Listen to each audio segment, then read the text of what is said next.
When you play the Game of Thrones, Subscribe and like. you die. There is no middle ground. Welcome back to the Grease Goblins YouTube channel. Today's video, we're going to be talking about Roose Bolton and if he is actually a vampire. And I know what you're thinking. You just heard that and you're like, really? Like, that's the theory you're going to talk about?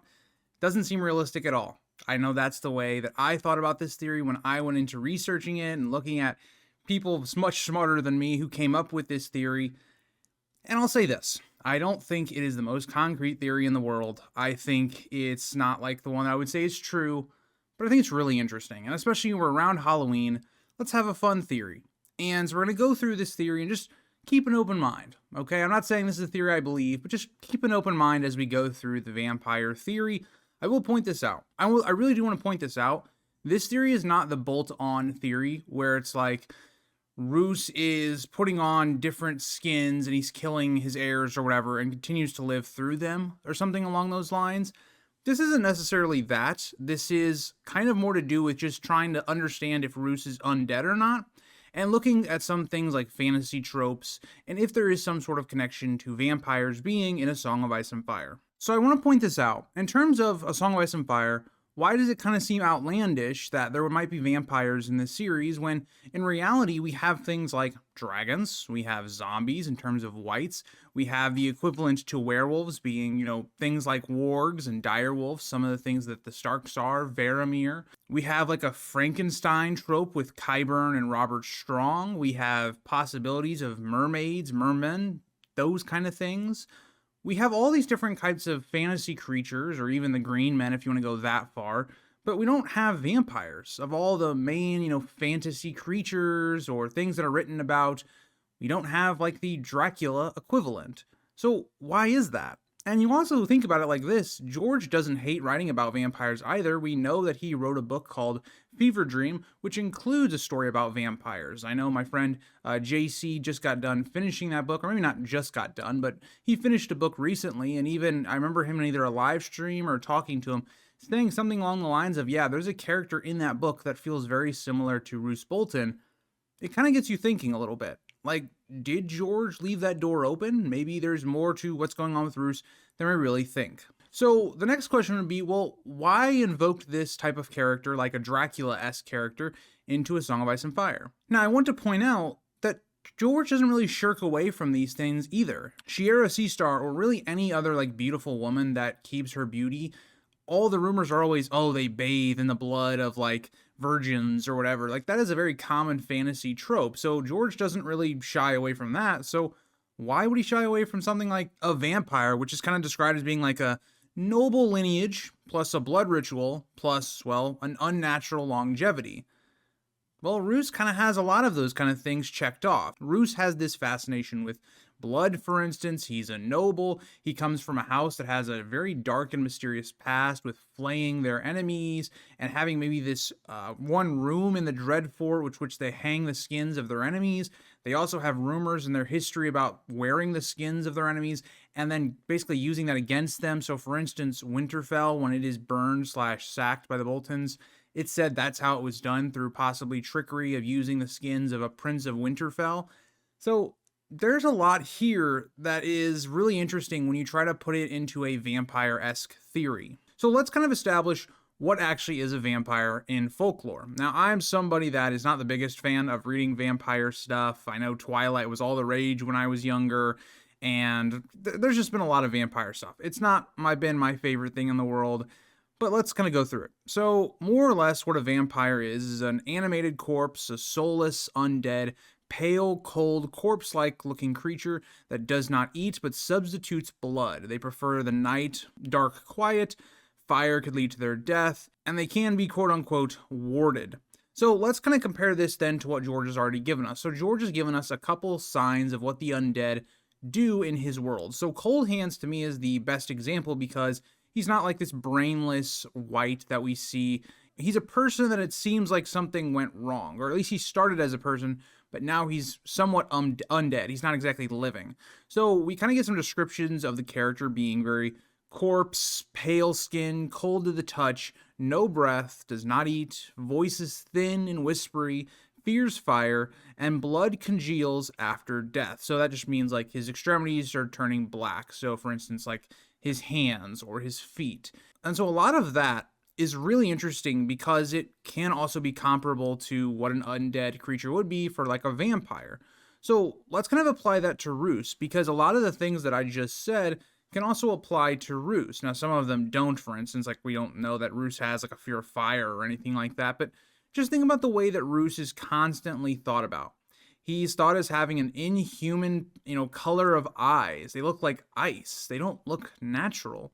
He has a soft, hairless body like a preserved corpse. His voice is always described as whisper thin and unnaturally calm. Think about it like this. Whenever Roose speaks, he speaks in almost such a whisper that the room needs to go quiet, and kind of respect and or fear of Roose. He's someone that can be described almost like vampire-like, and his cold presence is repeatedly noted by Catelyn.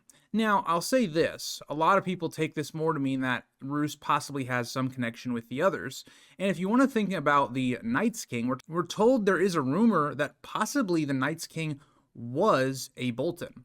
And if you make the argument that possibly the Night's King could have survived, or if he had an offspring with his other queen or his White Walker queen, what if that led to Roose and that the Boltons kind of inherit some of their genetics or along those lines, like the White Walker genetics? It's possible, but I think it's really interesting the way that Roose is described more inhumanly than he is human. So let's look at then the leeching connection, because the leeches is a lot of why I think this theory came up. It is this big idea about blood. Vampires, very similarly, are all about blood because that's how they live. So let's look at Roose, for instance. He constantly gets leechings along his arms, legs, and chest. He literally tells us that it's sucking out the bad blood or even the old blood. Now, this is interesting because what that would actually do if Roose was undead, it would theoretically make it to where his hands, his feet, they wouldn't turn black. Like, they wouldn't start looking how Coldhands is. Everyone else in the world of A Song of Ice and Fire look at leeches in a very negative light. Roose really doesn't. That's one reason he actually likes Arya to be his cupbearer, more or less, because she doesn't really care about leeches. So it's really unnatural the way these leeches are kind of often given a lot more importance than maybe it seems necessary. We also know that he barely seems to eat and only drinks hippocras. Now, that is really interesting as well. Why do we never really see Roose eat or drink or indulge himself?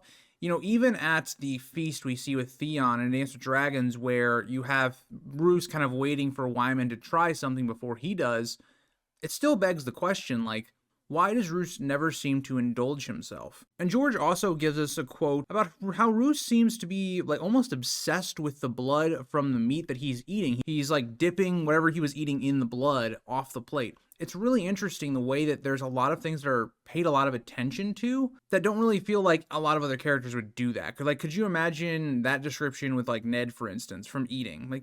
You just don't see that. And so it just it's a nice little lean to the idea that he's a vampire. There is some more very circumstantial evidence, which I don't really think we need to talk about too much, but there's the idea that after he does his wolf hunt in A Clash of Kings, he has gloves made specifically. Maybe those are to hide the possibility that his hands might be turning black or something along those lines, similar to how Coldhands also covers his hands. I really don't think that's really the purpose. I think it's more to serve to the idea that Roose is flipping on Robb, and the wolf skins and him hunting the wolves is like him hunting Robb. He's going to kill Robb, more or less. I think that's more to do with it, but I did think it was interesting to mention. We also get the idea that Roose seems to always be described as smelling kind of sweet, but unpleasant at the same time. He seems to have this perfumed rot to him. Now, I think this is a bit of a stretch, just given the fact that George likes to do this thing where he has a character that's very perfumed on the outside, but is rotten to the core. So, for instance, the way Varys is described as being very perfumed and trying to cover up any smell, but you can't help but notice he kind of does smell bad. And you think about what he's hiding. He's this person that's playing the Game of Thrones. He kills multiple people. He's playing everybody against each other. I think it's more to deal with the idea that Roose tries to cover up, him being a threat and the cruelness within his heart and things like that. But the last kind of idea is that, how we're having magic come back into the world with Daenerys bringing the dragons back, magic is becoming more and more prevalent. So the idea could be, well, we're having zombies rise up and we're seeing, the Starks get closer in their powers to being wargs and things like that with the old gods. It could make sense that this is also the time when Roose kind of awakens as a vampire, more or less. Now, I don't know vampire lore as well as you guys may, but isn't it that vampires can't be out in the sunlight?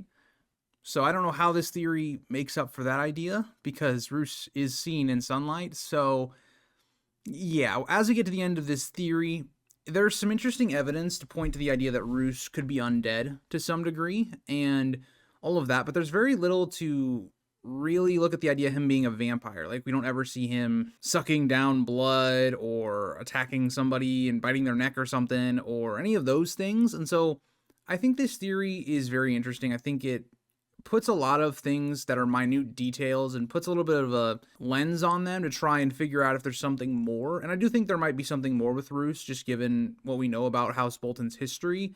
But I don't think there's enough to implicate that he is a vampire. I just think there's not a lot there, in my opinion. But I do think it's really fun. So let me know what you guys think about Roose being a vampire. Do you think there's more I should have talked about or covered? But for me, this is what I thought was the most relevant evidence. So let me know what you guys think, and I hope you guys all enjoyed the video. Bye, guys.